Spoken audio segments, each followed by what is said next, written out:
Are you sitting comfortably? Then we'll begin.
'Hello, how do you do?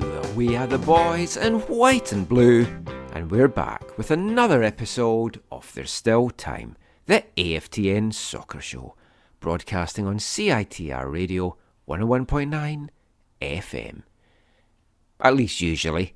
This episode isn't, because it's a bonus episode, because we went so long with our show at the weekend that we had extra stuff we wanted to talk about, so we thought, why not bring it out as a special opening day first kick preview show, and that's exactly what we're doing here.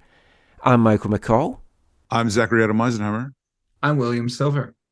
And we're going to have a little look ahead to the Whitecaps season opener against Real Salt Lake on Saturday. Hopefully that will be going ahead, with all the snow that is forecast to dump down. Has not helped the Portland Sporting Kansas City game though, because due to the winter storm down in Oregon, that game has already been called off and pushed back till Monday. I mean, the game will obviously go ahead. That is, as I say, the big benefit of having that roof at BC Place. Whether the bumper crowd that is expected will all make it along, I guess we'll just kind of have to wait and see what the weather does. I think it's going to be probably a game day decision for many people out there, myself included, because as much as we all love football, we know how Vancouver grinds to a halt when there is a dump of snow, and you want to make sure you can get home and not be waiting for 8-12 hours on a bridge or whatever that the shit show was the last time we had some snow here in Vancouver. But let's not look at the negatives. We want to be positive in this season preview show. We're going to look a little bit ahead to that game against RSL on Saturday. We'll also bring you our thoughts as to how the Whitecaps might do this season, and bring you what we didn't have time for in the weekend show, and that is our MLS West season preview. Think of this as part 2 of that show that you listened to for over 2 hours earlier in the week. But let's kick things off this episode with a look at the big Whitecaps signing news of the week. It's finally official. The Whitecaps have landed La Pantera, the Panther. And I hope he's rinky-dink, because Venezuelan striker Sergio Cordova has signed for the Whitecaps in a multi-year deal. It's a 3-year contract. The Venezuelan international comes to Vancouver from FC Augsburg in the German Bundesliga, signed a contract through 2025 with a club option for 2026. He will occupy a designated player spot as well as an international roster spot. Led the scoring, as we've talked about in previous shows, for Real Salt Lake last year. Was on loan to the Utah side. They didn't take up the loan deal, but despite that, the Whitecaps had to give a lot to RSL to get his MLS rights, which in itself is just absolutely ridiculous, but that's just the way it is in Major League Soccer. So Vancouver received those rights from RSL in exchange for the Whitecaps' natural first-round draft pick in the 2024 MLS Super Draft, and up to 300,000 in general allocation money, 100,000 of which would be in 2023 GAM, 100,000 in 2024 GAM, as well as 100,000 2025. And the first two are guaranteed. The 2025 is on condition that Cordova starts at least 5 regular season matches prior to December 31st, 2024. If he doesn't, then I think there's something wrong and it's a bit of a bust signing, so I think you can be pretty sure 300,000 in GAM is heading the way of RSL. So, I mean, we've talked a lot about the Cordova signings since it was first announced in the last couple of shows. We won't delve into that too much, but let's just hear a little bit of the thoughts from head coach Vanni Sartini and CEO and sporting director Axel Schuster as to why the club felt that Cordova was the man that they wanted to bring here to hopefully solve their goal-scoring problems for 2023 and be the man that will put away what we also hope will be a slew of chances created from the likes of Ryan Gauld, Pedro Viti and Julian Gressel. Here's what they had to say. You talked about integration there. Same can be said about the newest player that you just added in, Sergio Cordova. I know he comes in match fit and ready to go after just coming over from Germany. How has he done in these few days that he's had with the club? What's his visa situation? When can we possibly expect him in the lineup? Yeah, it's ready to go in the sense that he will be available to play on Saturday. It's just arrived, so he's also learning the way of playing. He's also learning all the movements that we ask on the number 9, and so every day is kind of a learning process for him. But he's already, I would say, ready to play his part. We'll see Saturday if it's for how many minutes, if he starts or not, but he will be for sure part of the team. We already alluded to striking options a little bit and Sergio Cordova getting integrated. I'm curious in terms of profile. He's a bigger guy in stature, looks like he, could be that target man up front, but you see some of his goals for RSL and he has speed to run between lines and, some different tactical tendencies than a Lucas Cavallini. You've had Brian White on the squad. So curious for maybe some thoughts from you about different threats he can provide, how he's going to combine with a Pedro Vite, Ryan Gauld, and maybe add something you didn't have last season. Yeah, you actually summarized very well. And the reason why he was on top of our scouting list, it's 3 things, I would say. The most important thing is the speed and the fact that he can be a very good vertical player. He can attack the spacing behind the line, and he can really stretch the opposition very well. The second thing is because he can combine, as you said before, he's a big guy that he can combine. He can be a target man. He can combine, he can link up play, and he can really play with the 2 10s underneath him. And the third reason is because he's very good at pressing too. So for us, the number 9 is very important that it's going to be the first one who initiate the pressure, who initiate the defensive action, and is very good at that too. On top of that, you can also add that he scored 11 goals last year in MLS, and it was his first season in MLS, and we all know how difficult it is to get in an MLS and in this league and to get up to speed. So that's all the thing that made us, for me, a no-brainer to say yes. Let's try to have him, and luckily the club was able to do the right negotiation with Augsburg and RSL and bring him here. I guess just a quick follow-up for Axel then. Is there any particular reason why it took so long to get across the line? I mean, now that it's finalized, it seemed like 2-3 weeks there. It was a matter of time, but it just couldn't quite get done. Yeah, at the end, we had 4 parties at the table. We as Vanni said, the rights have still been with RSL. We had to negotiate with the player. We had also to be mindful that we cannot speak with the player before we got to an approval with, or to get to the solution with RSL, because that are the league rules. Then we had to speak with Augsburg. I can tell you, I have seen it. There were 2 official offers, one from a Mexican club, one from a European club for him on the table with Augsburg. We also had to convince the player. I've seen yesterday a very nice article where he said he felt really like, what is the wording? He said like that they wanted him, that we wanted him to be here, that we really explained him why this is the right place. So that has all taken time, because if you have offers from different clubs, you also put your thoughts into that, and that's a reason. What I was never really concerned that we really would lose him, but on the other side, we have to get an agreement with all the parties. He's the gaffer. You can't try it on with him. He's the gaffer. Even when he's on a limb. He's the gaffer. When his back's against the wall, has the answer to it all. He's the gaffer. So the thoughts there of Vanni Sartini and Axel Schuster. Questions from Nathan Durick and Sam Rowan there from the media conference call that they had on Wednesday afternoon. We'll bring you more from that call as an extra podcast that we will bring out on Friday. Probably Friday afternoon or early evening, because I might add some stuff in from the last day of training before the season kicks off as well at BC Place on Friday.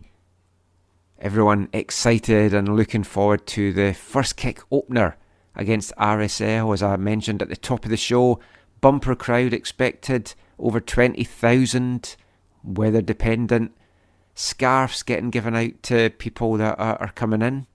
Certainly going to need it for the chilly conditions. And I think RSL's a good team to start off with. You'll hear our thoughts on RSL coming up, but they haven't struck me as a team that is necessarily going to be too much worse than last year, but they also don't look like they've improved. So this is one of the teams that you feel the Whitecaps could be battling it out for one of the playoff spots. So to get them at home in the first game, I think is huge. So we'll see what kind of start the Whitecaps get off to against RSL on Saturday. I'm confident. I'm predicting a 2-0, maybe even a 3-0 win for the Whitecaps to get the season off to a fantastic start. What will the rest of the season hold in store? We're going to look at our predictions for MLS West. Quick look at the East as well as our MLS Cup predictions. But let's start off with how we think the Whitecaps will do in 2023. It sounds like the squad additions are done. Axel talked about wanting to get the work completely done before the season starts. So, Laborda, Yao, Takaoka, Cordova, the only 4 signings. 2 WFC2 promotions of Ali Ahmed and Simon Betcher. The draft pick of JC Gando, who now has his visa and he's in Vancouver. And Axel said the only changes now will come if players move on, and right now there's not plans to move anyone on, and no player has asked to move on. So 13 players officially left the club. Some of them were already out on loan anyway after 2022. Just 7 in. Do you feel that's enough, Zach? I mean, I think, yeah, Vanni will say it's enough because of, he wants to run a top, whatever, 16 to 22 players predominantly. But it feels like going into a Champions League season, like it's a little bit thin.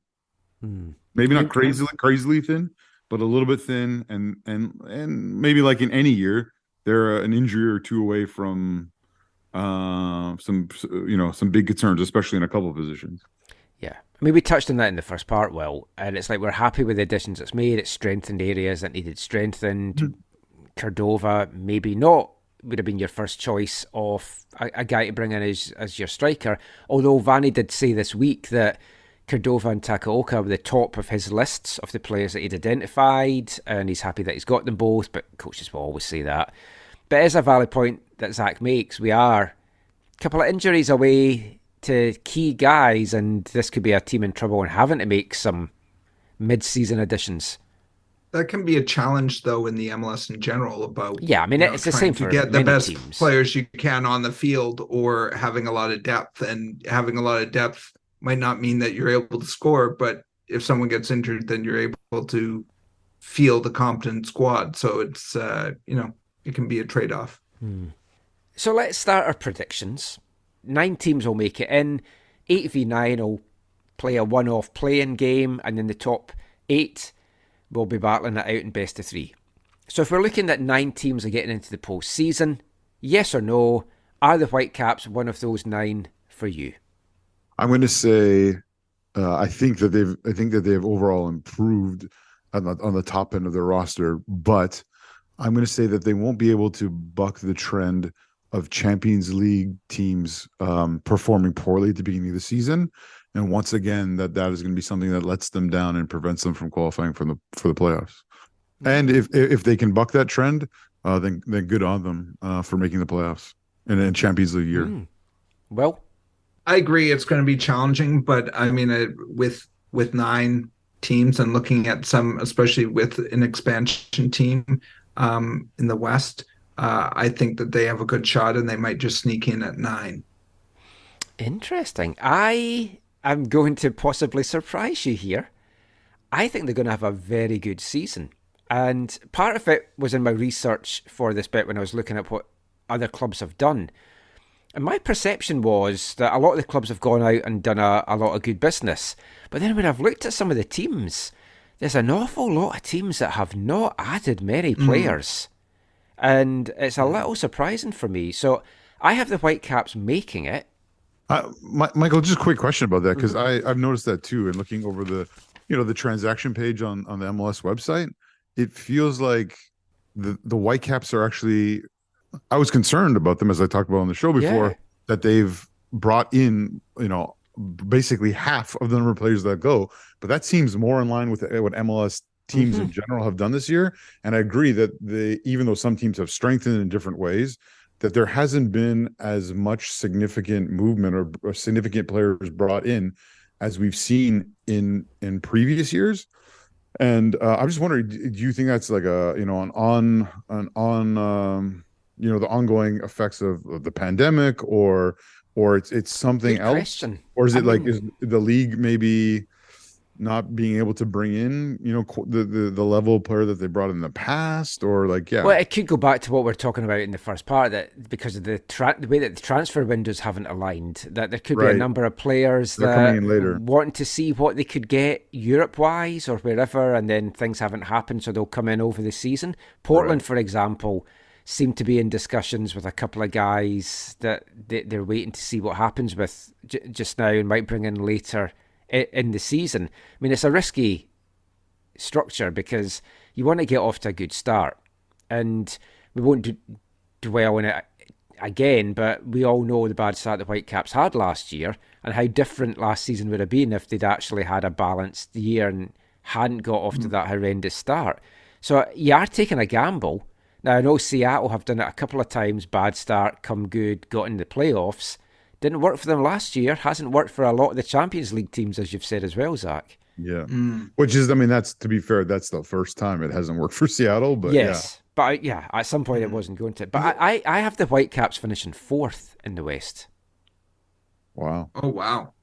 I've maybe been a bit buoyed with this pre-season and getting all these results. Oh, but that's fair, Michael. If everything aligns for them and they stay healthy, I think, like I said, I think they've improved their starting 11. Yeah, they're starting 11, and maybe my first 3 choice of subs. Yeah, I think they're a match for a lot of teams in this league. But again, the key there is your starting 11 and your choice of 3 subs. I don't think are always going to align with what reality is going to show us. Yeah, well, I mean, it was controversial that Vanni decided to make Takaoka our new DP striker. But, I mean, I've got faith in him. Wait, as long as he's... the reality is, Michael, as long as he's not a wingback, I think they'll do it. Well, that's Cordova. It's coming in as that. Obviously, we're joking. We love Vanni. Looking at the West, and now, I've thought the best way of doing this, and I've got all the stuff up on the screen here. I'm not going to go through every single team in depth. So I do have up all the teams, and I'm going to just look at some main talking points for each one. So Austin, I think the key acquisitions I would say for Austin is they've added Jizzy Zardes. Mm-hmm. So you've got him now partnering Driussi or coming off the bench, more likely to add something off the bench. He's a guy I spoke about. I'd have loved him here because of what he's done in the league. So I think that's good. They've got a Finnish centre-back in Leo Vessanen and former Dynamo player Adam Lundqvist as well, who's had 5 years with Houston, knows the league. He's a left-back. They traded for him.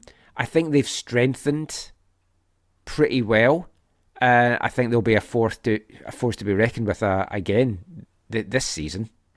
Colorado, I mean, they lost Jizzy Zardes, but I mean, their additions, they just don't look good at all. They've added Kevin Cabral. I think that's a good one with it.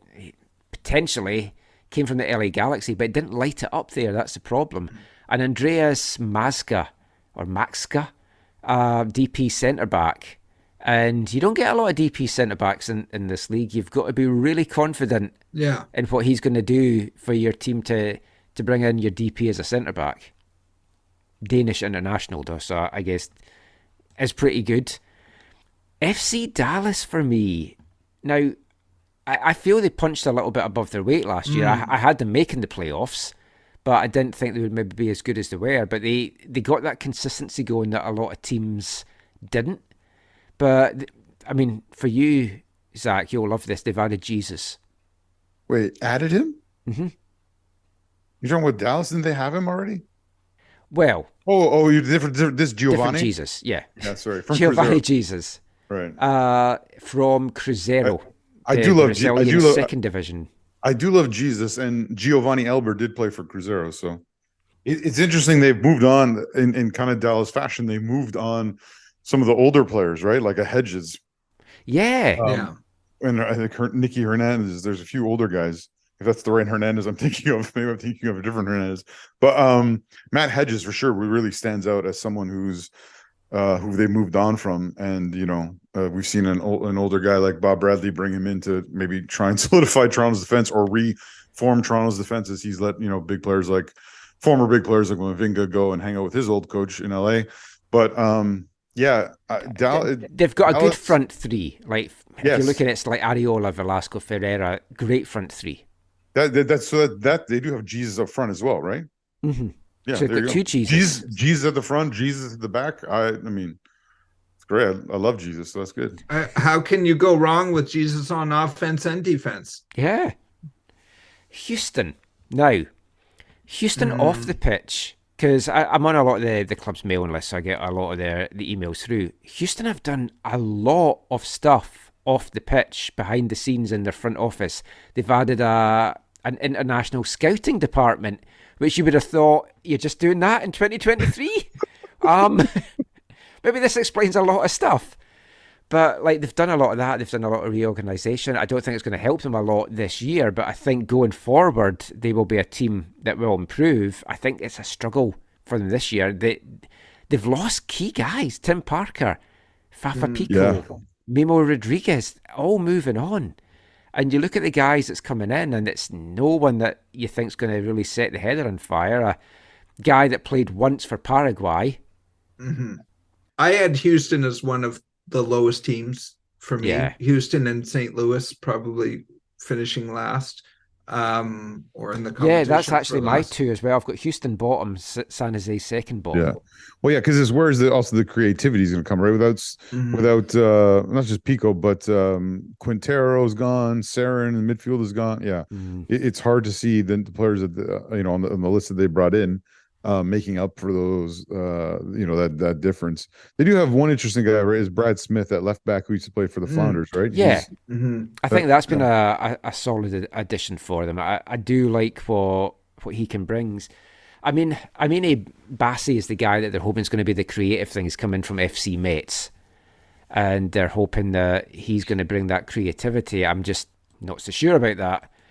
The Galaxy, I don't know that they're in a strong position.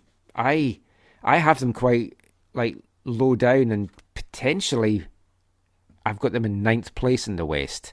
So borderline making the playoffs. Now, I also had them missing out on the playoffs last season, and I think you guys were quite high on them, and obviously you were right because they finished in the top 4. But I don't know. There's something about this team that just does not excite me. Yeah. So, like I said, Vanni was going to make the playoffs. I too, at the moment, for this moment, am concerned about, because you talk about the Whitecaps and the differential between brought in and whatever. Their differential is also significant, right? Yeah. And the guys they brought in, they re-signed Klinsmann, who's their backup keeper or whatever, which is Jurgen's son. And then they brought in Mavinga, obviously, who Vanni is familiar with, and we'll hope to be able to get the best out of him. And then they brought in Memo Rodriguez, who can create and can score from midfield from Houston. I think that those are solid, but it doesn't, like, when you look at who's gone, right? Grandsir, Cabral, or is it Vasquez? Like these are significant players. And Kleshtin, I know he's older, but Kleshtin are significant parts of their attack from last year, and it'll be interesting to see how they make that difference up. I think Mavinga is potentially an improvement for them over guys like Derek Williams and Eric Zavaleta. Must have been hard for Vanni to let his cousin or nephew or whatever go. I think though, like their season right now, this is a team though that can always go out and attract talent, because there's still a storied name. And I think if you're asking people around the world to name an MLS team, for many years LA Galaxy would be that team, the Beckham effect, everything like that. I don't know how much of that would still be said nowadays, but I think they still have a name in certain things, and because it's LA, you're always going to be able to attract players. But their season rests on Chicharito. We saw the Chicharito that we know he can be last season. The season before that, we didn't. So it's like, what do you get in 2023 from him? Because if he's not firing on all cylinders, they've not got a lot that you think is going to step up to that plate. And he's a guy that he's an injury away from them being in big, big trouble. Yeah. And in that regard, it hasn't got off to a great start for LA because Chicharito is injured. He was listed as day-to-day for their big game against LAFC at the Rose Bowl on Saturday, where over 70,000 tickets have been sold for that one. And that is despite fans boycotting the LA Galaxy front office because they're not happy with the way that the club has been run, their continued lack of success and underachievement in recent seasons.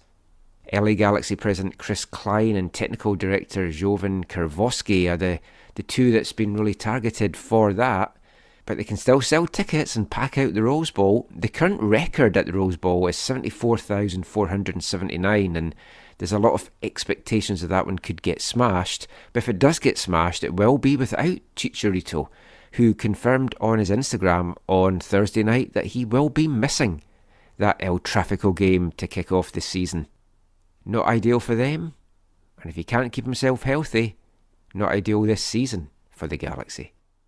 The other LA team, LAFC, defending champs, both Vanni and Axel feel they're maybe not as strong as they were last year, but still hard to see past them right now. They've lost some key guys. I mean, Gareth Bale maybe didn't have a huge impact, but he did in the final.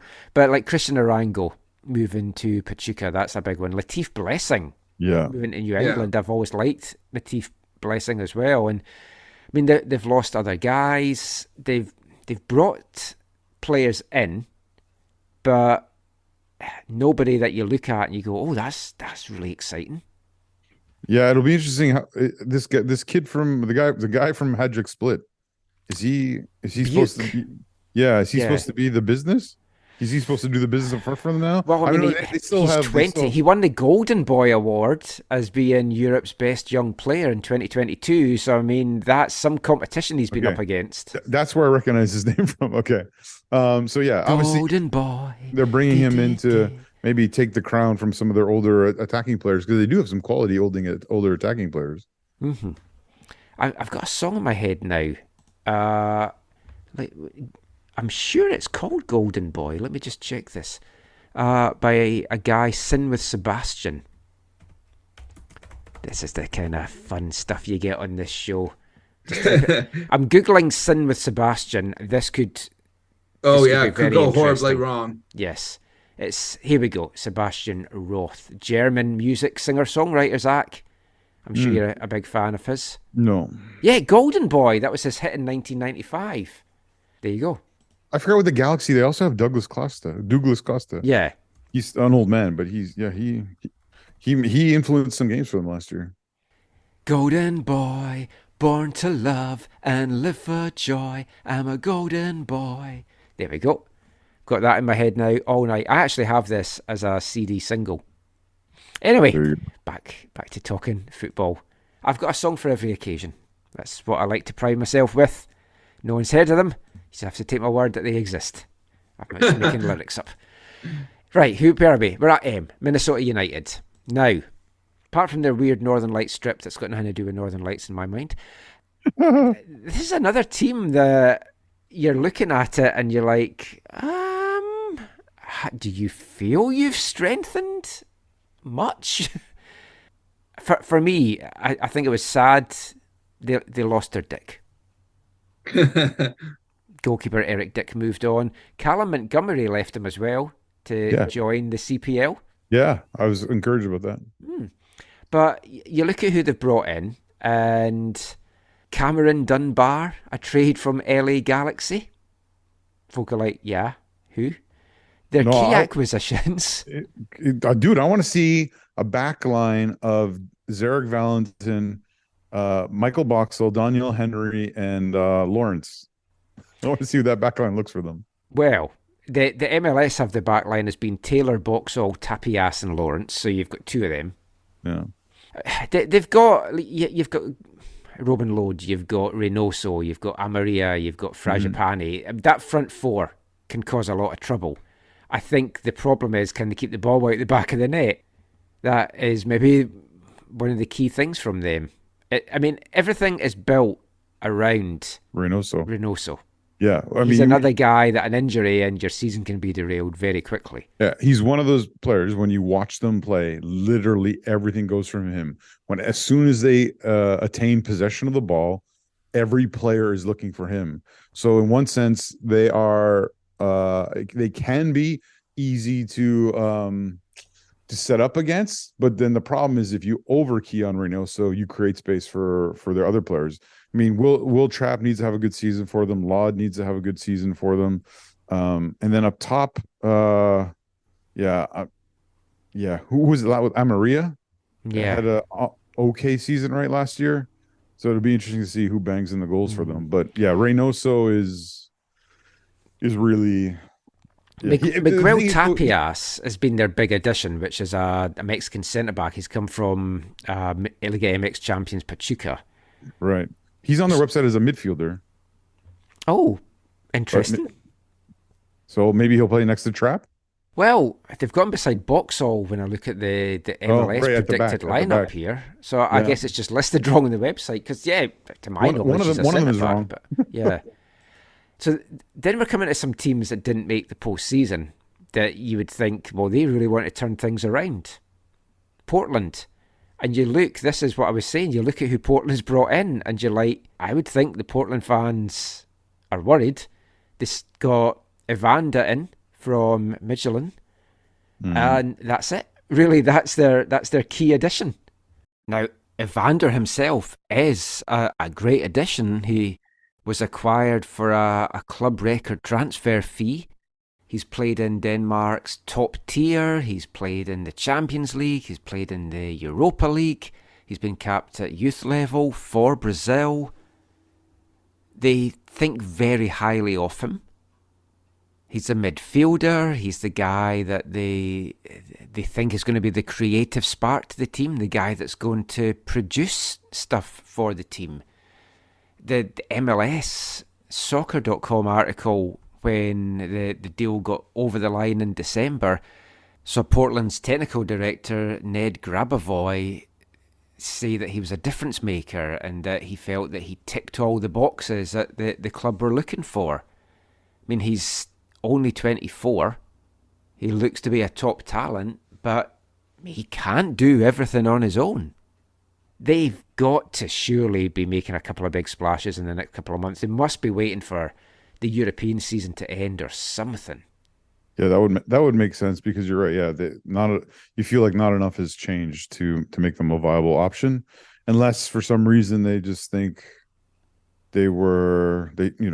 Blanco was not fully fit for them down to the end. I mean, defensively is where you worry about Portland, although I don't. It'd be nice to see them ship tons of goals. Yes. But like they've just lost Bill Tulioma. He's Right. gone to Charlotte, and he's been a kind of staple for them. Van Rankin, another guy at the back, they've kind of lost him as well. According to Tom Bogert, the Timbers are still in active discussions to bring in a new forward and a new centre-back. Now, that is two key positions on the field that you would think you want to get done sooner rather than later. They've got until penultimate week in April, I think the transfer window shuts. So the European season's not over by then, so they might not even get that done over the line until the summer. So how they start the season could be the determining factor as to whether they're playoff contenders or not. But again, that's a real gamble, as I mentioned earlier, is that part of the problem with MLS is that we're sort of often beholden to the European season, and it can be really difficult. And the Whitecaps have had that misfortune many years. I mean, you're taking a gamble, but I guess if 9 teams are making it, it's a gamble that could pay off if you keep in touch. You just have to keep in touch. That's the thing. We'll rattle through the last 4. So RSL always seem to punch above their weight, but you feel it's going to run out at some point for them. They have signed Colombian Brian Vera.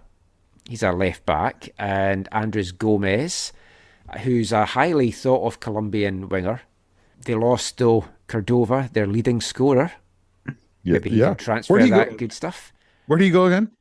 They lost Aaron Herrera as well, who's traded to Montreal, which was a good pickup for Montreal.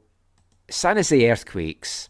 I mean, we touched, Me's got them and Houston down at the bottom. They just do not look exciting at all. They've added a Brazilian goalkeeper. He's a TAM goalkeeper. You would have to say that, I know JT Marcinkowski, he had a few adventures last season, but he's a solid goalkeeper. If you're going to have TAM money, it feels a little of a waste, maybe, if you're not big spenders, to waste it on a goalkeeper, whereas you want to strengthen other areas of the field. But they did do that in a club record deal to acquire Carlos Gruezo from Augsburg. Yeah, I'm really excited about his return to MLS, to see if he can translate some of his positive form from Augsburg into a higher level than he had when he was at Dallas in MLS, which enabled him to go to Augsburg. But he's a DM, isn't he? Oh yeah.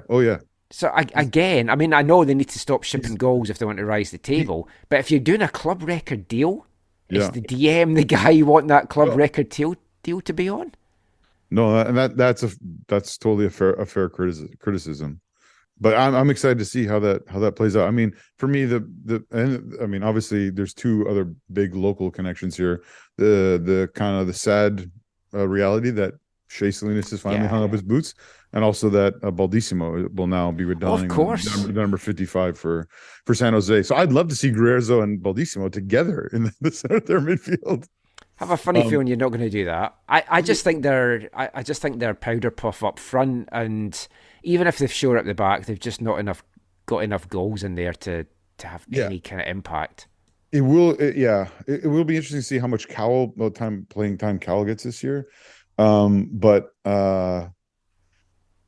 think the money they spent on Ebo Bise to get him from Portland is proving to be Gam, Tam, whatever money, not the best spent. 2 to go. Seattle Sounders, who, they didn't have a good season. And you could maybe pin a lot of that on the fact of the Champions League exertions, and love them or hate them. What they did was a fantastic achievement in winning the Champions League. It took its toll on the league season. Yeah. So you think maybe this is the time, the changing of the guard, they move some of the old guys on. But no, they re-signed Freddie Montero. They added a couple of homegrowns, and their only addition is a Brazilian forward, Heber, from New York City FC that they traded. Where did your buddy Will Bruin land? Austin. Oh, okay. Yeah, he was free agency, and then Right. Austin signed him. Right. Okay, that's good for him. The thing is, I think that one, you can't see them not making the playoffs 2 years in a row. It was shocking, I think, to the MLS ecosystem, and obviously to their massive pride that they didn't qualify last year. It was a big marketing thing. We always make the playoffs. Yes. But again, they didn't make the playoffs in a year where they were the first ever MLS team to win the CONCACAF Champions League. So, I mean, I think, they cried themselves to sleep during those playoffs on with that flowing through their dreams or whatever. I think they're going to bounce back. I know they're a little bit older and stuff, but I really think they're going to bounce back. And I think only things like significant injuries can hold them back from having a good year in the league and another good run in the playoffs. Well, I mean, we know the quality's there, and we know the damage that the likes of Ladero and Diaz can cause. Yeah. And then if you've got everyone healthy, I know what you're going to say. Who wouldn't want? Who wouldn't want Raul Ruiz Diaz at their football club? One of our long-running jokes. And if you don't, not a joke. Okay. It would be a joke if it was funny. True. Jordan Morris as well. Yeah. Roldan, Rusnak, João Paulo. I mean, all great attacking pieces. They've got a solid defence as well. They're so good they have 2 Roldans, Michael. And last of all, Johnny Russell FC. Disappointing season for them. They've not gone out and done a ton of exciting additions themselves. But it's just another club that you feel they can't be as bad as last year. They've surely got to turn things around a little bit. They can be, and don't call them Shirley. No, they did sign a German for you, Zach. So, I mean, that's us rattled through the teams after me saying, yeah, we're not going to go into them in a lot of depth. Maybe we did. But some quick fire things then. Do you have a surprise package, either of you, for the West this year? Oh. I'll start by saying I think it's going to be the Whitecaps. Genuinely think when you look at these other teams, there's nothing to fear. I think LAFC are head and shoulders above everyone else still. I've got them winning the West. Does anyone have anyone else winning the West? I think that makes a lot of sense. What do you think, Will?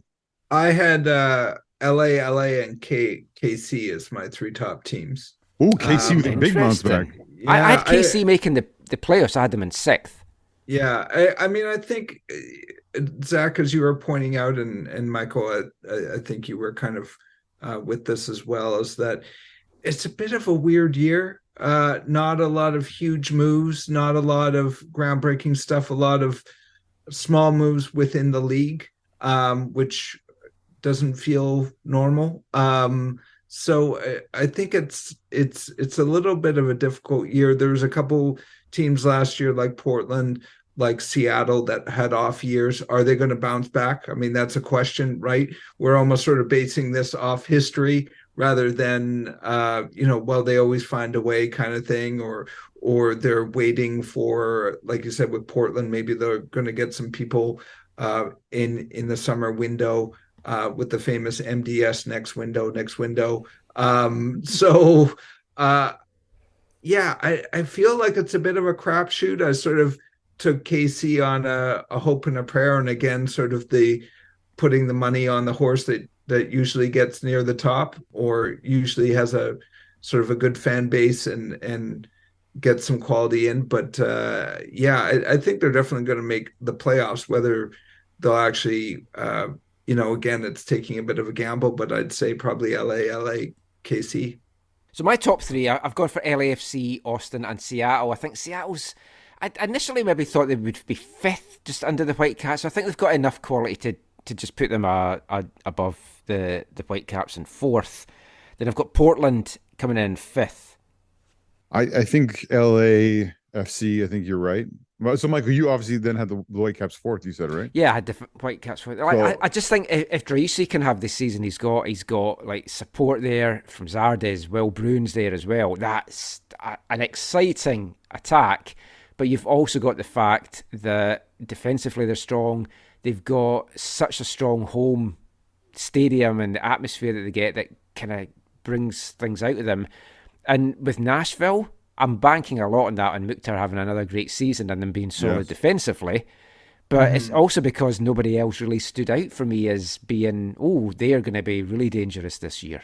Okay, well, Seattle doesn't have the Champions League distraction this year, right? And Seattle and LAFC, I think, are up there in that upper echelon.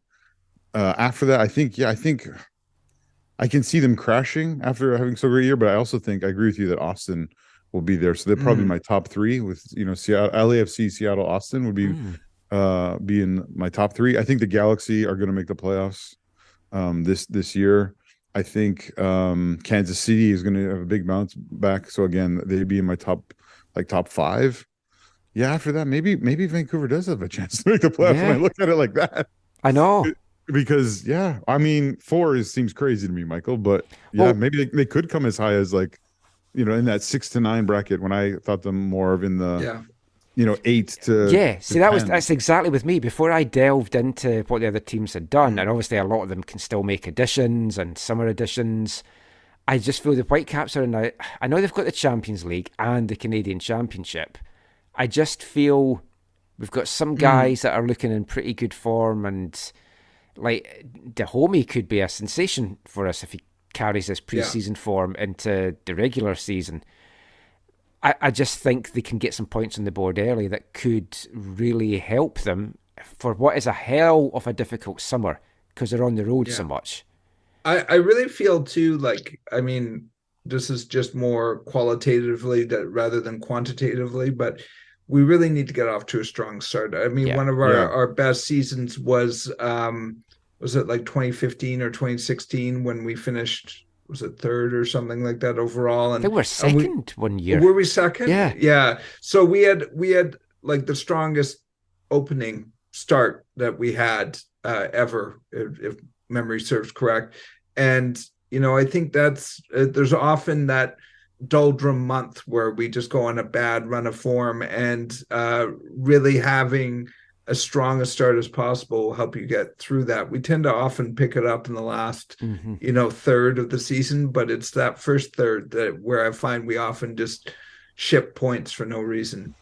But yeah, I mean, before I was delving into it, I had us probably 8th, 9th, and then I looked at it and it's like, well, why not us? I don't know if they'll make the playoffs, although maybe they could come with so many teams. I think St. Louis could either be like hot garbage or they could be really great because I think Roman Berkey, and hopefully we'll do some more talking about Roman Berkey in the weeks ahead in multiple elements, both on the field and off. But yeah, we didn't mention St. Louis when we were going through all the stuff because it's all new additions. So that's why we the whole team. In case anyone was wondering. I mean, I've got St. Louis in 12th. I just think that they're going to get that bump, and they're going to finish above San Jose and Houston. I mean, I'm just interested in them because honestly, because of Lutz Pfannenstiel, the goalkeeper, the German goalkeeper who was the first player, and maybe the only player who's ever played professional football on all six confederations or whatever. And of course played right here in Vancouver for, I think it was only 1 year. But has had significant roles at a couple Bundesliga clubs, German clubs. They weren't, I think, always in the Bundesliga, but No, I'm really excited to see what he has put together and how it will come together on the field. I think Roman Berkey, former number one at Borussia Dortmund, could be a game changer in this league. That could be a keeper who wins them many games or wins them significant amount of points based on his performances. And then just how the rest of the squad comes together. Some of the players I know a little about, some I don't know anything about. And some obviously there's people we know like Tim Parker and Jake Nowinski.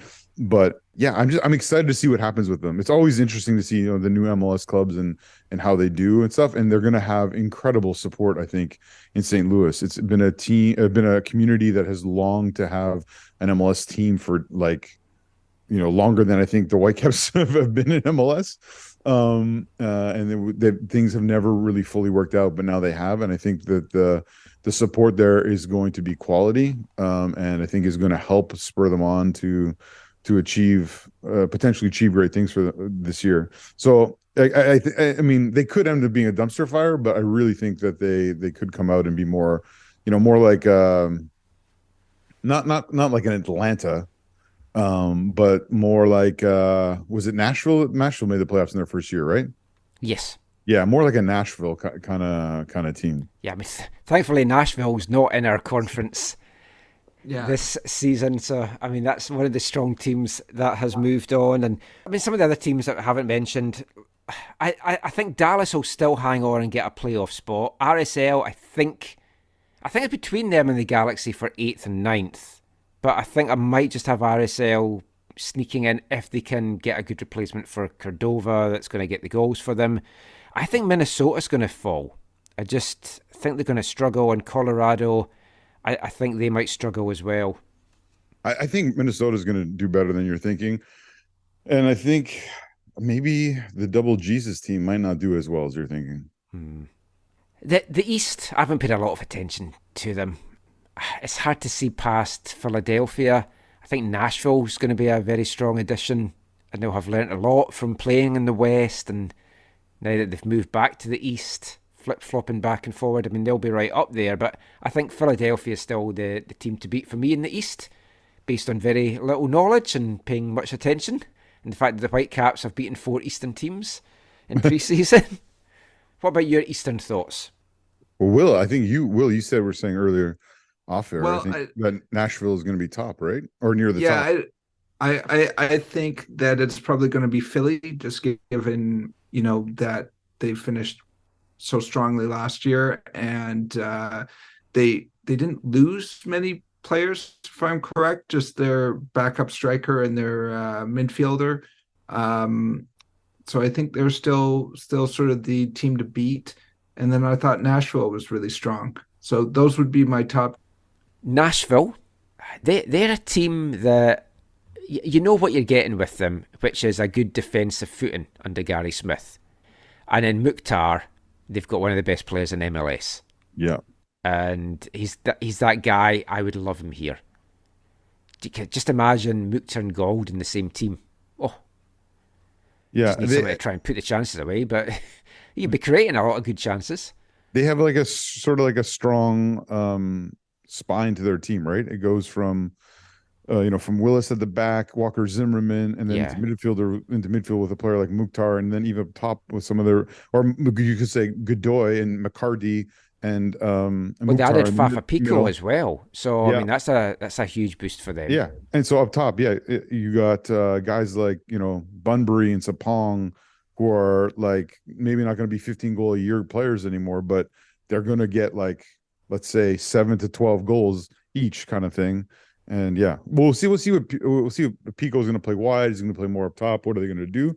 But they're like a solid team. But again, it's kind of like as Mukhtar goes, so go the. Well, like he's had 2 absolutely fantastic seasons, and you need that consistency. So he needs to keep doing that. Now, players that produce the way that he's produced don't usually stay in MLS for too long. No. That's the thing. I'm surprised folk weren't sniffing about him. Maybe they were, or maybe they just don't rate MLS. But he's a guy that you think could go back to Europe and just light it up somewhere over there. Totally. Maybe he's perfectly happy though in Nashville. I mean, there's that as well, because it's not just about, oh, you could do that or whatever. And then, my feelings are a little biased in this regard, but I have a feeling that finishing down at the bottom might be Toronto, Montreal, and where's my list here? Toronto, Montreal, and Chicago. Chicago, crap team, crap jersey. Yeah, I think Chicago's probably going to finish dead last in the East, and then I just have a feeling that Montreal just have lost so many components that they're probably going to be second. Yeah. That's an interesting one, Zach, as to how they're going to be this year. New coach, a lot of player movement. it is a crazy one, right? It feels like they've lost so many players. Yeah. I'm just double checking. I thought he was gone, but did they re-sign Rudy Camacho? Yes, they Yeah. did. So they've re-signed Rudy Camacho, and they got a lot of their best players. So yeah, I can't, like, when you lose Mihailovic, you lose obviously Johnson, you lose Kone. Like, there's a whole bunch of players. The one thing is, where's Kamal Miller? Is he still there? At the moment, I think yes. Which seems crazy to me. He was linked with moves to Europe, but nothing's transpired yet. I would see him moving on this summer, though. Yeah. That was one weird. I think they were lucky to sign Wanyama, but again, or re-sign Wanyama, but he is not really proved to be someone you can totally build the whole team around. No, I mean, they're going to miss Mihailovic hugely. Yeah.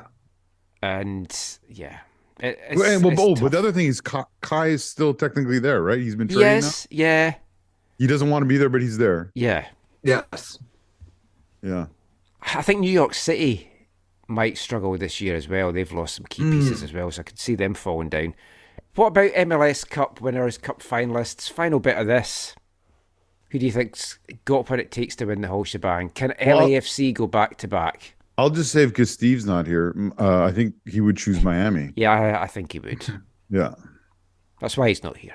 Yeah. He thinks they have it in a bag. He doesn't even need to talk about it. I mean, I wouldn't be surprised if it was a repeat of last year's final, to be honest, but... I agree. Yeah. Tough to see past those just now. But let us know your thoughts as well. Let us know how you think the Whitecaps are going to do. I'm confident heading into this season. That's usually a bad sign. We'll see how that goes. They usually do well when I'm not confident. And when I am confident, I get my hopes dashed and my heart broken. It's pretty much it for the football chat for this episode, but we've still got time for this episode's wavelength, and as sadly has been the norm, it feels, for the show in 2023, we are going to talk about a sad aspect of the game this week, as the world of football lost an absolute legend in the commentary department. English commentator John Motson sadly passed away on Thursday, aged 77, died peacefully in his sleep. And Motson, an absolute legend in the UK, he will have been heard worldwide as well with the broadcasts. On FIFA, he's the guy that voiced so many FIFA games over the years.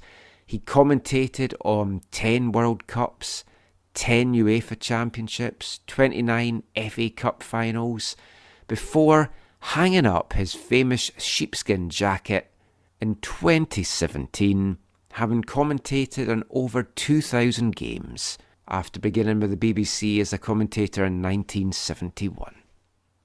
There was a fabulous documentary shown on the BBC in 2018 about him and his career, and just the battle really between commentators who wanted to get on and be the guy that got the big occasions. It's called Motti, the man behind the sheepskin. Really recommend digging that out, and if you can't get hold of it and you want to see it, get in touch and we'll point you in the right direction. So for this episode's wavelength, we wanted to kind of have a song honouring John Motson, and there's been a few over the years that sampled him and stuff. So I've gone for something a little bit more unusual. This is a track that was kind of found on the FIFA 97 I think just the PlayStation version, but it might have been on the others as well. But it was on the soundtrack for that. If you put the game into your CD player, it's just sampling John Motson. As far as I know, it doesn't have a name. But let's hear from the great man himself. Somebody say, oh yeah! Oh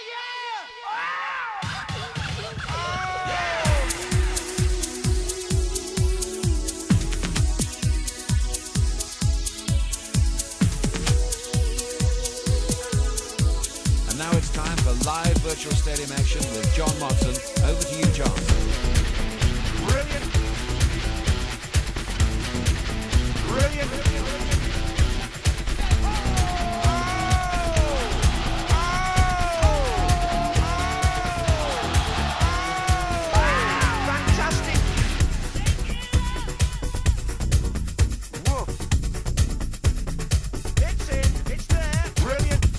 We've got some funky stuff in the house. It's there. It's in. That is the fattest bottom end I've ever heard. Oh, he had to score from there. Well, that's not the way I see it. Don't you ever wash those socks? This reminds me of touring with the Sex Pistols. Doesn't the drummer ever get tired?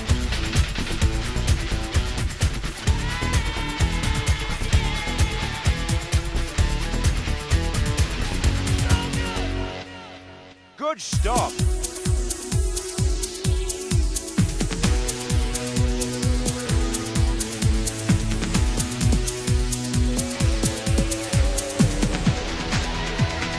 This guitar player really shreds.